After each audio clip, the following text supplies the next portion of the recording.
Highway ಪಕ್ಕದಲ್ಲೇ ಒಂದು ರಾಮಾಪುರ ಎಂಬ ಊರಲ್ಲಿ ಗೆಸ್ಟ್ ಹೌಸ್ ಇರುತ್ತೆ. ಆ ಗೆಸ್ಟ್ ಹೌಸ್ನಲ್ಲಿ ಒಬ್ಬ ಮಾಟಗಾರತಿ ರಾತ್ರಿ ಆದಂತೆ 14 ವರ್ಷದ ಮಗುವಿನ ವೇಷಧಾರಣೆ ಮಾಡಿ ತಿರುಗಾಡುತ್ತಾ ಇರ್ತಾಳೆ.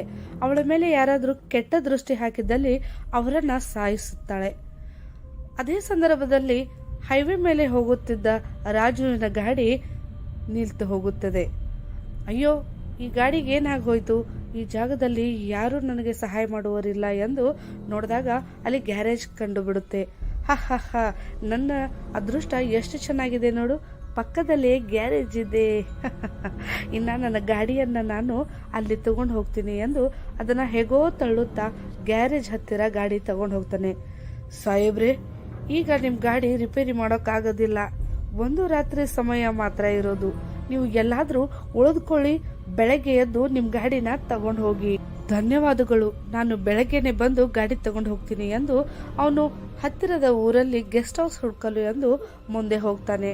ರಾಜುವಿನ ಬೆನ್ನ ಹಿಂದೆ ಒಂದು ಭಯಾನಕವಾದ ಶಬ್ದದಲ್ಲಿ, ನೀವು ಗೆಸ್ಟ್ ಹೌಸ್ ಹುಡುಕುತ್ತಿದ್ದೀರಾ ಎಂದು ಶಬ್ದ ಬರುತ್ತೆ. ರಾಜು ತಿರುಗಿ ನೋಡಿದಾಗ 14 ವರ್ಷದ ಬಾಲಕಿ ಕಾಣಿಸ್ಕೋತಾಳೆ. ನಿನ್ಗೆ ಗೆಸ್ಟ್ ಹೌಸ್ ಗೊತ್ತಾ? ಹಾ, ಗೊತ್ತು ರೀ, ಇಲ್ಲೇ ಹತ್ತಿರದಲ್ಲಿದೆ. ಆ ಗೆಸ್ಟ್ ಹೌಸ್ ಅಲ್ಲಿ ನಾನು ಮತ್ತು ನನ್ನ ತಂದೆ ಸ್ವಚ್ಛತೆಯ ಕೆಲಸ ಮಾಡ್ತೀವಿ. ಬನ್ನಿ, ಅದೇ ಗೆಸ್ಟ್ ಹೌಸ್ಗೆ ನಾನು ನಿಮ್ಮನ್ನ ಕರ್ಕೊಂಡು ಹೋಗ್ತೀನಿ. ನೀನು ಒಬ್ಬಳೇ ತಿರುಗಾಡ್ತಿದ್ಯಾ? ನಿನಗೆ ಅಂಜಿಕೆ ಬರೋದಿಲ್ವೇನೋ ಇಂಥ ರಾತ್ರಿಯಲ್ಲಿ? ಆಗ ಬಾಲಕಿ ತನ್ನ ಭಯಾನಕ ಆವಾಜದಲ್ಲಿ, ಈಗ ನನಗೆ ಮನುಷ್ಯರಿಂದ ಅಂಜಿಕೆ ಬರುವುದಿಲ್ಲ. ನಾನು ಕಳೆದ 10 ವರ್ಷಗಳಿಂದ ಇದೇ ಕೆಲಸ ಮಾಡ್ತಿದ್ದೀನಿ ಎಂದು ಹೇಳಿದಾಗ ರಾಜು ಗಾಬರಿ ಆಗ್ತಾನೆ. ಅಯ್ಯೋ ದೇವ್ರೆ, ಈ ಹುಡುಗಿ ಒಂಥರ ಮಾತಾಡ್ತಾ ಇದ್ದಾಳಲ್ಲ, ಹೋಗ್ಲಿ ಬಿಡಿ, ಆದ್ರೂ ಇವಳು ಸಣ್ಣವಳಲ್ಲ ಎಂದು ಅವಳ ಜೊತೆ ಅವನು ಗೆಸ್ಟ್ ಹೌಸ್ ಕಡೆ ಮುಂದೆ ಹೋಗ್ತಾನೆ. ಹಿಂದಿನಿಂದ ರಾಜುವನ್ನ ಹೊಡಿಬೇಕು ಅನ್ಕೋತಾಳೆ ಮಾಟಗಾರ್ತಿ. ಆದರೆ ರಾಜು ಅವಳನ್ನ ಚೆನ್ನಾಗಿ ಮಾತಾಡ್ಸ್ಕೊತಾ ಒಂದ್ಸಲನು ಹಿಂದೆ ತಿರುಗಿ ನೋಡೋದೇ ಇಲ್ಲ. ಇತ್ತ ಕಡೆ ಬಂದು, ಅಪ್ಪ ಏನೋ ಕೆಲಸದಿಂದ ಹೊರಗಡೆ ಹೋಗಿದ್ದಾರೆ, ಇದೇ ನಮ್ ಗೆಸ್ಟ್ ಹೌಸು. ವಾತಾವರಣದಲ್ಲಿ ಬದಲಾವಣೆ ಆದ ಕಾರಣ ಅವರು ಅಲ್ಲಿಯೇ ಸಿಕ್ಕಾಕೊಂಡಿದ್ದಾರೆ. ಮುಂಜಾಳೆ ಅವರು ಬರ್ಬೋದು. ನಿಮ್ ತಂದೆಗೆ ಹೆದರಿಕೆನೆ ಆಗೋದಿಲ್ವೇನು? ಇಷ್ಟು ಪುಟ್ಟ ಬಾಲಕಿಯನ್ನು ಬಿಟ್ಟು ಅವರು ಹೋಗಿದ್ದಾರಲ್ಲ. ನನ್ನ ಒಬ್ಬಳನ್ನೇ ಬಿಟ್ಟೆ ಹೋಗಿನೇ ತಪ್ಪು ಮಾಡಿತ್ತು ಎಂದು ಮನಸ್ಸಲ್ಲಿ ಮಾತಾಡ್ಕೋತಾಳೆ. ಇವರು ಒಂದ್ಸಲನು ನನ್ನ ನೇರವಾಗಿ ಕೂಡ ನೋಡ್ಲಿಲ್ಲ, ಕೆಟ್ಟ ದೃಷ್ಟಿ ಕೂಡ ನನ್ನ ಮೇಲೆ ಹಾಕ್ಲಿಲ್ಲ ಎಂದು ಮನಸ್ಸಲ್ಲೇ ಅನ್ಕೋತಾಳೆ. ಸರಿ, ಹಾಗಾದ್ರೆ ನಾನು ಒಳಗಡೆ ಹೋಗಿ ವಿಶ್ರಾಂತಿ ತೆಗೆದುಕೊತೀನಿ. ನಂಗೆ ತುಂಬ ಹೊಟ್ಟೆ ಹಸ್ತಾ ಇದೆ, ಊಟದ ವ್ಯವಸ್ಥೆ ಮಾಡ್ತೀಯಾ ಎಂದು ರಾಜು ಒಳಗಡೆ ಹೋದಾಗ ಇತ್ತ ಕಡೆ ಈ ಪುಟ್ಟ ಬಾಲಕಿ ರಾಜುವಿಗೆ ಊಟ ತೆಗೆದುಕೊಂಡು ಬರ್ತಾಳೆ. ರಾಜು, ಹಾ, ನಾನು ನಿನ್ನ ಕೇಳದೆ ಮರೆತೆ, ಮಾತಲ್ಲಿ ನಿನ್ನ ಹೆಸರೇನು ಎಂದು ರಾಜು ಆ ಪುಟ್ಟ ಬಾಲಕಿಗೆ ಕೇಳ್ತಾನೆ. ನಾನು ಆ ಪುಟ್ಟ ಬಾಲಕಿ ಹೆದರುತ್ತಾ, ನನ್ನ ಹೆಸರು ಅಂಜಲಿ ಇದೆ ಮತ್ತು ನಾನು ಇಲ್ಲೇ ಪಕ್ಕ ದೂರದವಳು ಎಂದು ಹೇಳ್ತಾಳೆ. ಅಷ್ಟು ಹೇಳುತ್ತಾ ಬಂದು ರಾಜುವಿನ ಕಾಲು ಒತ್ತಲು ಪ್ರಾರಂಭಿಸ್ತಾಳೆ.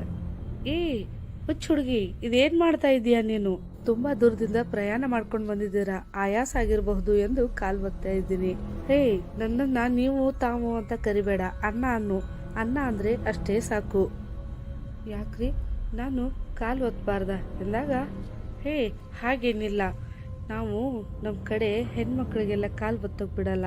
ಯಾಕಂದರೆ ನಿನ್ನನ್ನು ಪುಟ್ಟ ತಂಗಿ ಇದ್ದ ಹಾಗೆ, ನಾವು ಹೆಣ್ಮಕ್ಳ ಕೈಲೇ ಕಾಲು ಹೇಗೆ ಒತ್ತಿಸ್ಬೇಕು ಎಂದಾಗ ಆ ಮಾಟಗಾರ್ತಿ ಆ ರಾಜುವನ್ನೇ ಒಂದು ಕ್ಷಣ ನೋಡ್ತಾ ಇರ್ತಾಳೆ. ಹೌದಾ, ಹಾಗಾದರೆ ನೀವು ನನ್ನ ಪುಟ್ಟ ತಂಗಿ ಅಂದ್ಕೊಂಡಿದ್ದೀರಾ?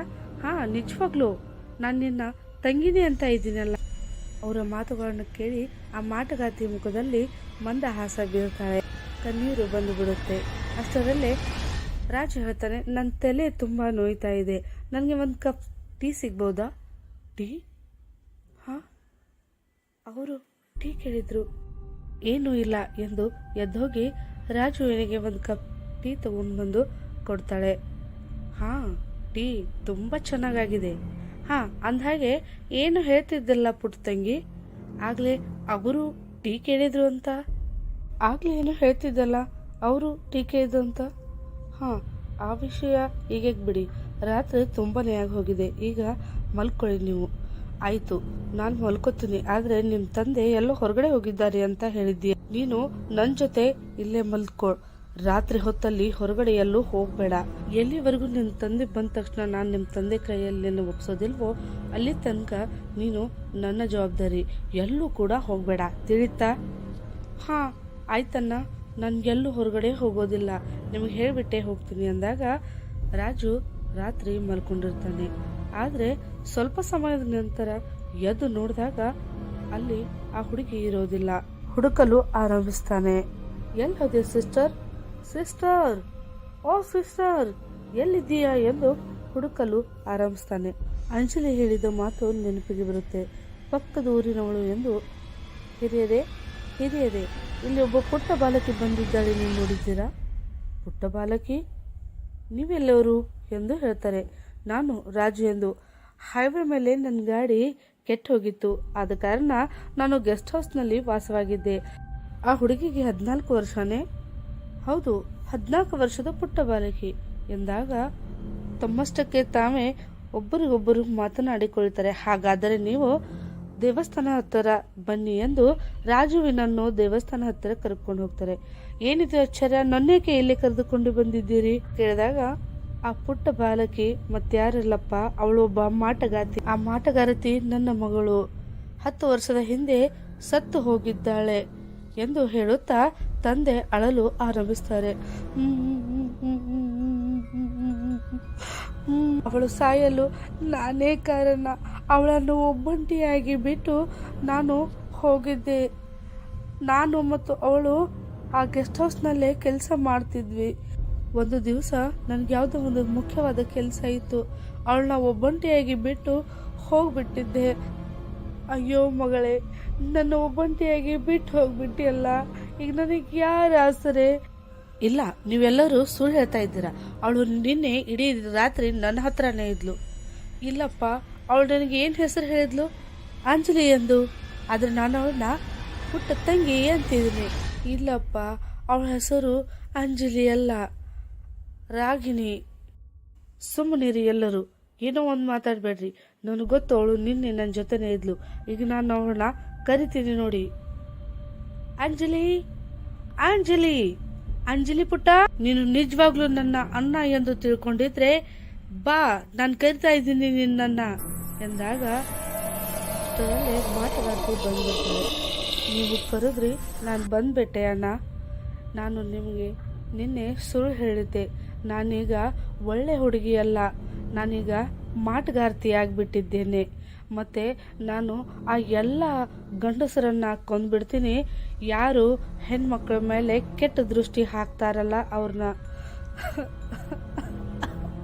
ಈ ಅಣ್ಣನ್ನ ನೀನು ತಪ್ಕೊಳ್ಳಲ್ವೇನು ಅಂದಾಗ ಆ ಮಾಟಗಾರ್ತಿ ತಕ್ಷಣವೇ ಅಣ್ಣನ ಹತ್ರ ಹೋಗಿ ತಪ್ಕೋತಾಳೆ. ಈಗ ಹೇಳು ತಂಗಿ, ನೀನು ಪುಟ್ಟ ಮಗುವಿನಿಂದ ಈ ಭಯಂಕರವಾದ ಮಾಟಗಾತಿಯ ರೂಪ ತಾಳಲು ಕಾರಣವೇನು? ಹಾಗಾದರೆ ಹೇಳ್ತೀನಿ ಕೇಳೋಣ. ನಾನು ಮತ್ತು ನನ್ನ ತಂದೆ ಇಬ್ಬರು ಗೆಸ್ಟ್ ಹೌಸ್ನಲ್ಲಿ ಕೆಲಸ ಮಾಡ್ತಿದ್ವಿ. ತಂದೆ ಹೊರಗಡೆ ಹೋಗಿದ್ರು, ನಾನು ಪ್ರತಿನಿತ್ಯ ಅಲ್ಲಿಯೇ ಕೆಲಸ ಮಾಡ್ತಿದ್ದೆ. ಅಲ್ಲಿ ಬರುವ ಜನರು ನನಗೆ ಬಹಳಷ್ಟು ಹಿಂಸೆ ಕೊಡ್ತಿದ್ರು. ಅದು ಯಾವುದೋ ಲೆಕ್ಕಿಸದೆ ನಾನು ಕೆಲಸ ಮಾಡ್ತಿದ್ದೆ. ಆದರೆ ಒಂದು ದಿವಸ ಒಬ್ಬ ವ್ಯಕ್ತಿ ಬಂದು 1 ಲೋಟ ಟೀ ಕೊಡು ಎಂದು ಕೇಳಿದ. ನಾನು ಸರಿ ಎಂದು ತಗೊಂಡು ಹೋದೆ. ಆದರೆ ಅವನಿಗೆ ಆ ಟೀ ಇಷ್ಟವಾಗಲಿಲ್ಲ. ನನ್ನ ಮುಖದ ಮೇಲೆ ಎರಚಿಬಿಟ್ಟ. ಈ ಎಲ್ಲ ನೋವುಗಳನ್ನು ನನಗೆ ತಡೆದುಕೊಳ್ಳಲು ಆಗಲಿಲ್ಲ. ಅದಕ್ಕೆ ನಾನು ಬಂದು ಊರಿನ ಕೆರೆಯಲ್ಲಿ ಬಿದ್ದು ನನ್ನ ಪ್ರಾಣವನ್ನು ಬಿಟ್ಬಿಟ್ಟೆ ಎಂದು ನಡೆದ ಘಟನೆಯನ್ನೆಲ್ಲ ರಾಜುವಿನ ಮುಂದೆ ಅವಳು ಹೇಳ್ಕೊತಾಳೆ. ಅಯ್ಯೋ, ಇದಕ್ಕೆಲ್ಲ ನಾನೇ ಕಾರಣ, ನಾನೇ ಹೊಣೆ ಅಮ್ಮ. ನಾನು ಒಬ್ಬಂಟಿಯಾಗಿ ಬಿಟ್ಟು ಹೋಗದೇ ಇದ್ದರೆ ಈ ಪರಿಸ್ಥಿತಿ ಬರ್ತಿರ್ಲಿಲ್ಲ. ಅಯ್ಯೋ ದುರ್ವಿಧಿಯೇ ಎಂದು ತಂದೆ ಗೋಳಾಡುತ್ತಾ ಅಳಲು ಆರಂಭಿಸ್ತಾರೆ. ರಾಜು ಹೇಳ್ತಾರೆ, ನಾನು ನಿನ್ನ ಮತ್ತು ನಿನ್ನ ತಂದೆಯನ್ನ ಕರೆದುಕೊಂಡು ಊರಿಗೆ ಹೋಗಬೇಕು. ಈ ಪುಟ್ಟ ತಂಗಿಯನ್ನು ಯಾವುದೋ ಒಂದು ಶಾಲೆಯಲ್ಲಿ ಹಾಕಿ ವಿದ್ಯಾಭ್ಯಾಸ ಕೊಡಿಸ್ಬೇಕು ಅಂದ್ಕೊಂಡಿದ್ದೆ. ಆದರೆ ಈಗ ಹಾಗಾಗೋದಿಲ್ವಲ್ಲ ಅಣ್ಣ. ನಾನೊಬ್ಳು ಮಾಟಗಾರ್ತಿ ಆಗಿಬಿಟ್ಟಿದ್ದೇನೆ. ಕೆಟ್ಟ ದೃಷ್ಟಿಯಿಂದ ನೋಡುವ ಪ್ರತಿಯೊಬ್ಬ ಗಂಡಸನನ್ನು ನಾನು ಕೊಂದ್ಬಿಡ್ತೀನಿ. ಬೇಡ ತಂಗಮ್ಮ, ನೀನು ನನ್ನ ಮಾತು ಕೇಳ್ತೀಯಾ? ಹೇಳಣ್ಣ, ಏನದು ಎಂದಾಗ, ನೀನು ಯಾವಾಗಲಿದ್ರೂ ಒಳ್ಳೆ ತಂಗಿನೇ. ಇನ್ನು ಮುಂದೆ ನೀನು ಯಾರನ್ನೂ ಕೊಲ್ಬೇಡ. ಆಯ್ತನ್ನ, ನೀನು ಹೇಳ್ದಂಗೆ ಮಾಡ್ತೀನಿ. ಈಗ ನಾನು ಹೊರಟು ಹೋಗುವ ಸಮಯ ಬಂದ್ಬಿಟ್ಟಿದೆ ಎಂದು ಹೊರಟು ಹೋಗ್ಬಿಡ್ತಾಳೆ.